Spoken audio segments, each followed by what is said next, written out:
Welcome back to the Baco Motorsports Power Hour. I'm Mike Griffith, Bakersfield, California motorsports rider. We're in the Auto Club Famoso Raceway segment. Blake Bowser is still here. I'm cheating. He's Sorry. cheating. He's looking up a question. We were talking about the American Nostalgia Racing Association, which held its season opener, the first of 4 races ANRA holds out at Auto Club Famoso Raceway. That was Saturday and Sunday. And we were just discussing the difference between the hot rod class and the sportsman class, Yes. which between the two of them had a ton of cars in Oh them. my gosh, yeah, about 120 some, And- 70 in one, I think, and 40 in another, 42, something like that. So So 339 cars, and 60 of them were juniors. So half the big cars out there were in sportsman hot rod. And Hot rod's 9 seconds to 11.99, and sportsman is 12 to 19.99. That's what I thought, because yeah. I saw when I was You got it walking. right.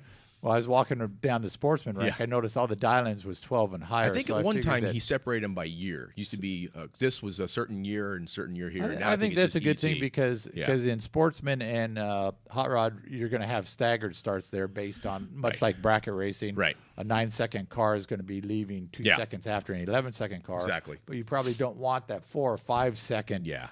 delay Yeah, before so you it kind of know, tightens them up a little tightens bit. up. there. So you don't want somebody halfway down, 3/4 way down Yeah. the drag strip. Oh, it's a loss to ask somebody to sit there and wait that long. They just can't do Oh, it. So yeah, it it's- favors the car taking off first, for sure. Oh yeah, because the other person get antsy, wondering if that Yeah, light's ever going to come down. yeah. So anyway, But a great weekend. Like I said, good 339 total cars. And honored the champions on Saturday evening. had the time trials and qualifying on Saturday. Right. Had the barbecue Saturday evening where all the champions from 2016 were Yes. honored, and then got around to racing. And it was I was there at 9 a.m. and it Yeah. finished just around 5:30, wasn't 5:45. it? Yeah, something somewhere like that. around there. Yeah. So good full day Yeah. of racing on Sunday. And I was home for dinner. You were home for dinner. Tom Ocht was out there, and we can start running through these slides a little bit. He was a lot of different cars. And We had a wedding on the starting line Saturday night, too. Hold off on this one right here. This is what they call their open wheel Open class, wheel. which I don't know a lot about. There's not a lot of entries in open wheel. Yeah, There's it's maybe 10, 12. Maybe 10 or 12. Yeah.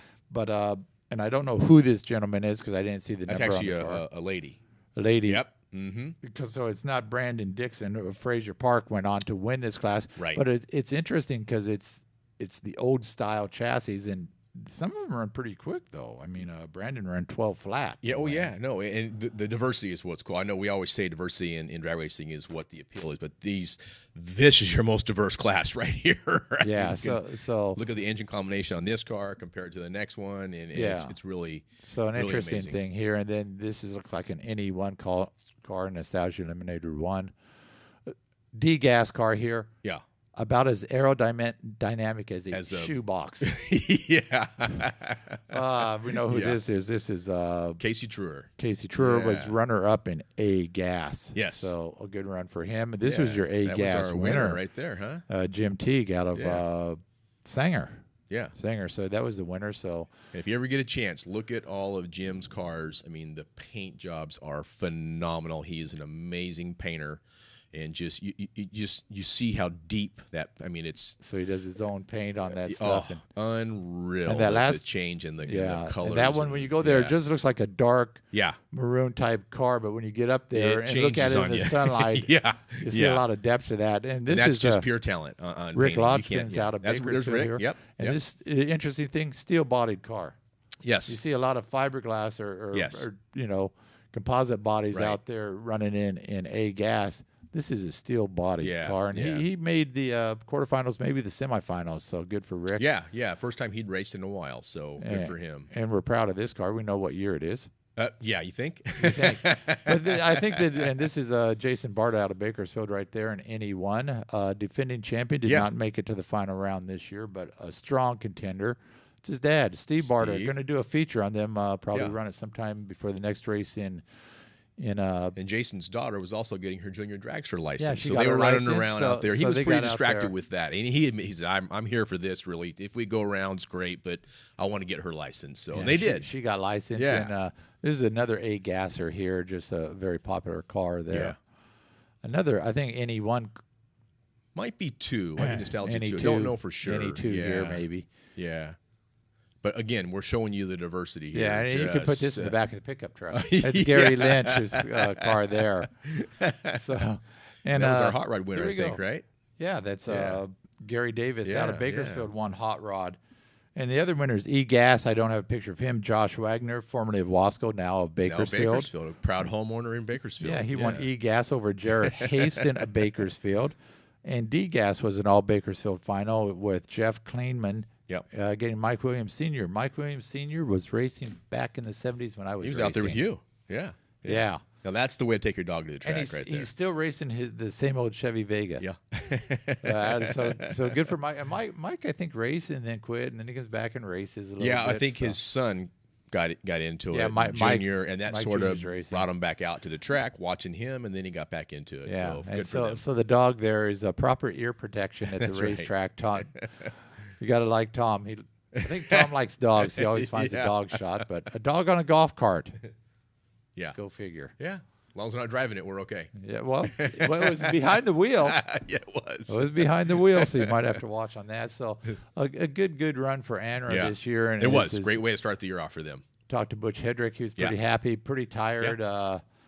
Yeah, this is getting tougher for him. He's no spring chicken like my dad's out there. You know, they're both in their 70s, and it's a lot to ask. Go out there and work a drag race like that all weekend long. So, but he's got great staff to help him out. A lot, his family and his sons, and so they all kind of share the load there. Yeah, and I talked to Butch a little bit, and he says his ideal is to make it a family type event, and obviously you're starting to see that now, which you're going to have some 3 generations of racers running out there. You'll see, and which is good, which is what you want. Well, they've got it in their family. You know, it's him, his son, and his grandson out there all racing. So they're doing it themselves. So they've done it, and the Barters are now joining that. I think there's others that we're missing out there. A whole bunch of 2 generation. Oh yeah, father, son, mother, daughter. I mean, there's a whole husband, wives.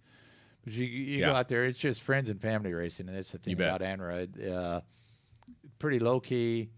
You know, and that's a lot of our races are built on that. You know, there's not a big, we call front gate, where it's just spectators coming out to watch the race. It's family, friends, and that's how we can kind of operate out there. And just people still think we're open twice a year, March meet and reunion, and we're not. We're out there doing this stuff all year long, but it's just not a big production, and we don't. But it's still a successful event, and we're making money doing it, and we move on. So that's how I talked to Tim Gorman. It was in the story on Monday. I had his picture a week ago, and is El Camino, and I went to find him, and I said, "Where's Tim?" He says, "Oh, he's up there watching the sportsman cars run." You know, so I had to wait, and then come back and talk to Tim, and basically he got into it because Butch said, "Why don't you bring your daughter out and let her run down the track?" Well, she went down the track, and guess what? She caught the drag racing addiction. And so she wanted to race, and so Tim wanted to race. So you got the father-daughter team running, and just because his wife and her mom, they're out there every race, so they're together. You know, that's great. It's a great way to spend the time together. And the thing is that they run a couple other races, the March meet and stuff. Tim said, but pretty much just the Anra races. Although Megan seems like she wants to run every race she can. I think so. She's younger and she's energetic. She wants to run and run and run. And sure. She made the semifinals, I believe, in C-Gas, and was a little late on the light. I remember that. Well, maybe a lot late. Maybe a little distracted, but she lost it. That's the thing there. You can't. That's a pretty new car for her, though. So I'm not learning that. Making excuses, but she got to the semifinals, and a good run for her. And the thing with all this index racing is that people get their cars dialed in. Those races, they're all running the number. They're running close to the number, so you can't be asleep on the starting line. You've got to get a good start. Otherwise, you're going to be forced to run it all the way out. You're probably going to break out. So because you cannot take a chance. You got to run it as quick as you can down. Your opponent's so far ahead of you that he knows or she knows, and they can kind of lift and let off and take the stripe still. So for the Anra stuff, that's going to come back. I think June 22nd, 23rd. I believe somewhere so. around that weekend. Next event, for the next event, and we got this slide of what's coming up next. You've got a few weeks off. You've got the West Coast Shootout on day May before 13th. Mother's Day. Yeah, we out there Saturday doing that. So that's an import and domestics event. We're run different classes out there for that. It's a new series for us, new race. The guy does a lot of races up in Oregon area up north, so first time venturing down here for this. He's going to try to do that, and that's going to be door slammers, basically. Yeah, import cars and door cars. And so, door cars, yeah. but all door cars. Yes. No dragsters Like no and altered altereds, rails, that kind of thing. Yeah, yeah. And then after that, you go right into the street tuners thing, which is That's right. a big thing to try to keep people from racing down the street and get them out there That's to right. run at night under the lights and Yeah. quarter mile, eighth mile, No time. no time if you don't want to Do a time. little grudge racing if you do want. some Maybe do a grudge little racing. side bet. It's fine. We've got So some good great deal. stuff from Lucas Oil. Just showed up last week that we're giving away that night. Auto Club is supporting that. Thank you. And we're getting some decals made and some shirts made for the year. So we'll be giving away stuff all throughout those events. Be a lot of fun. And it's super secret. You said you although you're gonna nothing's going on this weekend officially, but you're gonna have a little testing out there because We are. you do a bit of that throughout the season. We do. Yeah. We're starting to do more and more, actually. We're just, I think people are realizing the value in it. And our bread and butter is the nostalgia cars. And a lot of these guys are starting to test a lot more. They're really, the guys that are into it are now using testing as a, part of their success. So, yeah. Bucky Austin's new car is going to be back in town this weekend. The new driver, Bob McLennan's car with Adam Sorokin and Mindy Fry's going to be here. So we got some people out there. Want to get out there and getting test ready. for Bucky Austin. They've got to get ready for the They're going to head out to igniter. Boise next week. Yeah, So they've got to get some laps in the new car. Yeah. Did Bobby have to get licensed? I believe he is. I think he already earned his license, but I don't know. If not, we'll do it this weekend Not, and he we'll has to get it done. his So nostalgia yeah, funny car license right. and get going. And I saw for Boise, looks like they're going to have at least 9-10 cars there for an 8-car show, and Yeah. good ones. Good cars. Good cars. Yeah, That's yeah. the key. You want to have good cars. Yeah, they'll probably stick around Monday and service the car. They meaning Bucky's car, and they're going to probably drive to Boise, and they'll be there probably pulling in the pits on Wednesday. Yep. So And you're debating whether to go to Boise or the beach. yeah, I think I'm leaning towards Boise. I might just go ahead and get that. Yeah. Talking about it right now gets me wanting to go. So I might be going. Get a over little there. nitro. There's more time for the beach during the. Always good to get out of Bakersfield in July and August for the Yeah, beach. exactly. So Yeah. okay, well, I want to thank you for coming in, Blake. Thanks for having me. Yeah. And we'll be back next week with another Auto Club Famoso Raceway segment on the Bakersfield Motorsports Power Hour.